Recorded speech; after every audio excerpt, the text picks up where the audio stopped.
मैं आपके पास आ रहा हूं ताजदार साहब, मैं आपके पास आ रहा हूं ताजदार साहब। ना एक आमतौर पर हमारे लोकतंत्र में कहा जाता है कि इस देश के 3 सबसे बड़े पुरोधा हैं जो इस देश को लेकर अपने कंधे पर लेकर चलते हैं, वो है जवान, नौजवान और किसान।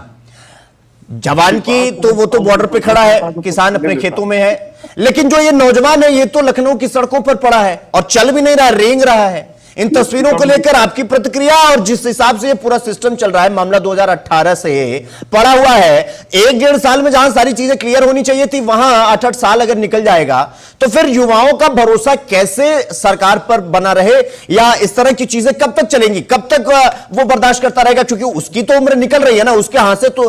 तो उसका भविष्य अपने आंखों से रेंगता हुआ वो देख रहा है कि ये रहा हमारा भविष्य, ये हमारी तैयारी, और ये सब कुछ खत्म हो गया। जिस तरह से आज लखनऊ की सड़कों पर एक एस्पिरेंट टीचर जो है रेंगते हुए 42 से 44 डिग्री टेम्परेचर में दिखाई दिए, वो बहुत ही दुर्भाग्यपूर्ण है। इस तरह की सीन और इस तरह की तस्वीरें आज के दौर में भी अगर इस डेवलप्ड कंट्री, जिसको हम लोग कह रहे हैं हम लोग डेवलप्ड हो गए हैं, इस तरह की तस्वीर अगर शहर की या स्टेट कैपिटल की सड़कों पर दिखाई दे तो इससे बड़ा दुर्भाग्यपूर्ण कुछ हो नहीं सकता। रह गई बात एस्पिरेंट टीचर्स की, तो वो पिछले 8 साल से संघर्ष कर रहे हैं और उनके संघर्ष की ये हालत है कि वो हर हफ्ते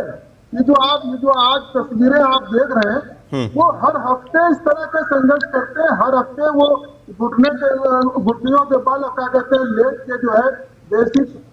एजुकेशन मिनिस्टर जो है उसके वहां जाते हैं मिलने के लिए, लेकिन कुछ होता नहीं है, कुछ भी कॉन्क्रीट डिसीजन आज तक नहीं हो पाया। वो उनका जो केस है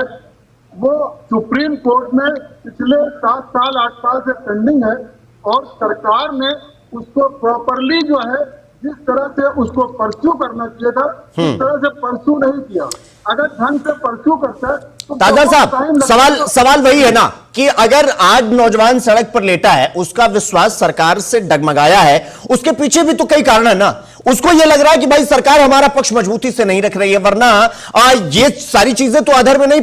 पड़ी होती। तो उसको भी तो यही लग रहा है ना कि सरकार भी जानबूझकर चाहती नहीं है कि सारी चीजें क्लियर हो, इसलिए तो वो रेंगने पर मजबूर है, इसलिए तो वो मटका ले लिया है, इसलिए तो वो झाड़ू हाथ में लेकर घूम रहा है, क्योंकि उसे लग रहा है कि एन केन प्रकार जैसे तैसे ये बस निकल जाए, एक बार करियर सेट हो जाए हमारा, क्योंकि रात दिन वो मेहनत किए है और परिवार या समाज ताना मारने से पीछे तो हट नहीं रहा होगा उनको, इसलिए चुप तो उनको भी रहा होगा।